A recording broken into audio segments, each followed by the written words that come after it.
Assalamu alaikum. This is Misha Al Akhtar, and today I am going to teach my sister about time management for a student.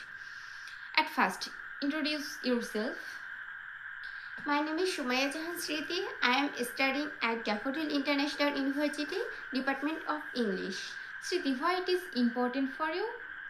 As a student, time management is very important for me. Do you have clear concept with this topic? No, I don't have. After 6 or 7 minute lesson, you will be set your small goal, make a daily routine, and manage your time properly. At first আমরা অনেক সময় বলি যে আমরা সময় পাই না, পড়া অনেক জমে গেছে, কিভাবে পড়বো। এটা আসলে মেইন সমস্যা সময় না, মেইন সমস্যা হচ্ছে প্রপার টাইম না জানা। একজন স্টুডেন্ট হিসেবে ডেইলি পড়াশোনা, অ্যাসাইনমেন্ট, এক্সাম প্রিপারেশন সব কিছু ডিপেন্ড করে একটা টাইমের উপর। যদি তুমি টাইম ম্যানেজমেন্ট সম্পর্কে না জানো তাহলে তোমার পড়াশোনা অনেক জমে যায়, স্ট্রেস বেড়ে যায় অ্যান্ড রেজাল্ট খারাপ হয়। আর যদি তুমি টাইম ম্যানেজমেন্ট সম্পর্কে প্রপারভাবে জানো তাহলে তোমার পড়া ইজি হয়ে যায়, টেনশন কমে যায় এবং লাইফ অর্গানাইজড হয়। এখন চলো স্টেপ বাই স্টেপ কিছু শিখি। ফার্স্ট স্টেপ হচ্ছে সেট ক্লিয়ার গোলস, লক্ষ্য নির্ধারণ। প্রথমে লক্ষ্য নির্ধারণ করো। আমরা অনেক সময় বলি আজ পড়বো, কিন্তু কি পড়বো এটা জানি না। তাই ক্লিয়ার করে বলো যে আজ আমি ইংলিশে একটা চ্যাপ্টার শেষ করব। কেন এটা ইম্পর্টেন্ট হচ্ছে কারণ গোল থাকলে ব্রেন জানে যে আগে থেকেই জানে যে কি পড়তে হবে, কখন কি করতে হবে। আর এটা সবসময় ছোট ছোট গোল নেবা, তাহলে ইজি লাগবে অ্যান্ড এটা কমপ্লিট করতে মোটিভেশন পাবা। অ্যান্ড স্টেপ 2 হচ্ছে মেক এ রুটিন তৈরি করা। এখন আসি রুটিনে। আমাদের অনেকেরই রুটিন থাকে না, জানি না কিভাবে রুটিন তৈরি করতে হবে। সাপোজ একটা সিম্পল রুটিন বলি তোমাকে। সাপোজ ধরো সকালে উঠলা, ওঠার পর ফ্রেশ হয়ে পড়তে বসলা, তখন মাইন্ড ফ্রেশ থাকে, পড়াশোনাতে সহজেই তোমার মাইন্ডে সেট আপ হয়ে যায়। অ্যান্ড দুপুরে ধরো রেস্ট নিলা অ্যান্ড পার্সোনাল যদি তোমার কোনো কাজ থেকে থাকে তাহলে সেটা কমপ্লিট করলা। দেন রাতে সকালে যে পড়াটা পড়লা ওইটা আবার রিভাইজ দিলা, তাহলে হবে কি পড়াটা আরও তোমার ব্রেনে ভালোভাবে সেট আপ হয়ে গেল। কেন এটা ইম্পর্টেন্ট? টাইম ওয়েস্ট কম হবে, সব কাজ ব্যালেন্স করা যাবে অ্যান্ড ডিসিপ্লিন তৈরি হবে। আগের রাতে নেক্সট ডে তুমি কি পড়বা ওটা আগে থেকে সেট আপ করে রাখবা, তাহলে পরের দিন অনেক স্মুথলি হবে। রুটিন 100% যদি ফলো করতে নাও পারো কিন্তু ট্রাই করবা যাতে রুটিন ফলো করতে পারো আর কি। রুটিন ফলো করাটাই ইম্পর্টেন্ট। অ্যান্ড থার্ড স্টেপ, গুরুত্ব অনুযায়ী কাজ। সব কাজ একসাথে করা পসিবল না, তাই তোমাকে চুজ করে নিতে হবে কোন কাজটা তুমি আগে করবা। সাপোজ ধরো এক্সাম প্রিপারেশন নিবা তুমি, তো আগে ওইটাই শেষ করো, তারপর তোমার যদি বাকি কাজ থাকে তুমি সোশ্যাল মিডিয়া ইউজ করবে নাকি প্রফেশনাল লাইফে যাই হোক আর কি, যেটাই করবা মানে আগে চুজ করে নেবা যে এই কাজটা ইম্পর্টেন্ট তোমার জন্য, তুমি এটাই আগে শেষ করবা প্রপার টাইম ম্যানেজমেন্টটা ঠিক রেখে। উদাহরণস্বরূপ হচ্ছে এক্সাম প্রিপারেশন আগে করলা, সোশ্যাল মিডিয়া পরে ইউজ করলা, এটাও হতে পারে। আরও অনেক উদাহরণ রিয়েল লাইফে আমরা বলতে পারি। ইম্পর্টেন্ট কাজ আগে শেষ হয়ে যায়, তখন মনে করো যে তোমার লাস্ট মোমেন্টে প্রেশার কমে যায় আর কি। এতে কি হয়, মাইন্ড সেট আপ হয় আর কি। সাপোজ ধরো তুমি আগে মোবাইল ফোন ইউজ করো, পরে পড়তে ইচ্ছা করে না। কখনো কি এমন হয়েছে তোমার যে তুমি ধরো সাপোজ 1 ঘন্টা ফোন ইউজ করলা, তারপর তোমার পড়তে আরও ইচ্ছা করে?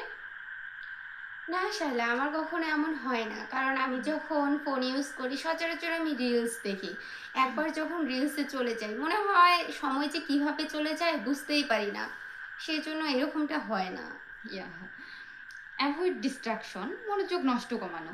এখন সবচেয়ে বড় প্রবলেম হচ্ছে মোবাইল ফোন। ধরো তুমি পড়তে বসলা, তখন তোমার ফোনে একটা নোটিফিকেশন আসলো বা মেসেজ আসলো, তোমার অ্যাটেনশন নষ্ট হয়ে গেল। সো যখন তুমি পড়তে বসবা তখন সবসময় এটা খেয়াল রাখবা যাতে তোমার ফোনটা সাইলেন্ট থাকে, অথবা তুমি ফোনটাকে দূরে রাখতে পারো যাতে তোমার অ্যাটেনশন নষ্ট না হয়। Why it is important, focus বাড়ে, কম সময়ে তুমি অনেক বেশি পড়তে পারবা। অ্যান্ড স্টাডি টাইমে ফোন ইউজ না করাটাই better. Then step 5, take short breaks, বিরতি নেওয়া। তুমি ভাবতে পারো যে একটানে পড়লে হয়তো তুমি অনেকগুলা পড়া একসাথে কভার করতে পারবা, বাট সেটা না। তখন ব্রেনের উপর একটা চাপ পড়ে যায়, তখন তুমি আহ, যদিও পড়বা কিন্তু ওটা ব্রেন আসলে ক্যাচ করবে না। তুমি সহজেই ওটা ভুলে যাবে তাড়াতাড়ি। সো তোমাকে ব্রেক দিয়ে দিয়ে পড়তে হবে। মনে করো যে তুমি 25 মিনিট পড়লা, 5 মিনিট ব্রেক দিলা, তাহলে হবে কি পড়াটা তোমার মাথায় সেট আপ হয়ে যাবে। অ্যান্ড তোমার সব কিছু আর কি মনে থাকবে। টাইম ম্যানেজমেন্ট, এটা অনেক ইম্পর্টেন্ট একটা জিনিস। মনে করো যে তুমি ব্রেকে কি করতে পারো, সাপোজ হাঁটতে পারো, পানি খাইতে পারো, অ্যান্ড চোখে রেস্ট দিতে পারো আর কি। এতে কি হয়, মাইন্ড ফ্রেশ থাকে, কনসেন্ট্রেশন বাড়ে। এখন তোমার জন্য ছোট একটা প্র্যাকটিস। ভাবো আজ তুমি কি পড়বে, কোন কাজটা আগে করবে। এভাবে যদি তুমি প্র্যাকটিস করো, স্কিলটা রিয়েল লাইফে অনেক ইউজ করতে পারবা আর কি। কয়েকটি স্টেপ মনে রাখবা, গোল সেট করবা, দেন রুটিন বানাবা, অ্যান্ড ইম্পর্টেন্ট কাজগুলো আগে করবা। ডিস্ট্রাকশন কমাও অ্যান্ড ব্রেক নাও, ব্রেক দিয়ে দিয়ে পড়াশোনাটা করো। একটা ইজি ফর্মুলা তোমাকে বলি, plan and focus then finish. একটা প্ল্যান করো, দেন সে অনুযায়ী ফোকাস করো সেটাতে, অ্যান্ড কাজটা ফিনিশ করো। এই তিনটা যদি তুমি ফলো করতে পারো তাহলে সাকসেস অটোমেটিক্যালি আসবে।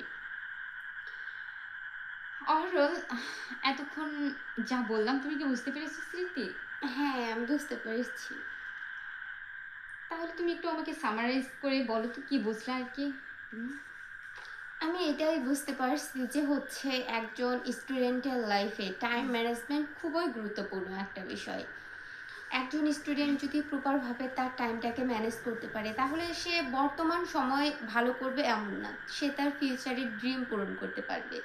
বর্তমান সময়ে যে স্টুডেন্ট গুলোর টাইম কাজে লাগাচ্ছে না, তাদের ভবিষ্যতে ড্রিম পূরণ করতে পারবে না, তাদের ভবিষ্যতে কিচ্ছু করতে পারবে না। সবশেষে তোমাকে বলবো যে সময় আমাদের জীবনে খুবই গুরুত্বপূর্ণ একটা জিনিস। সময় একবার চলে গেলে সেটা আর কখনো ফিরে আসে না, তাই আমাদের উচিত সময়কে রেসপেক্ট করা।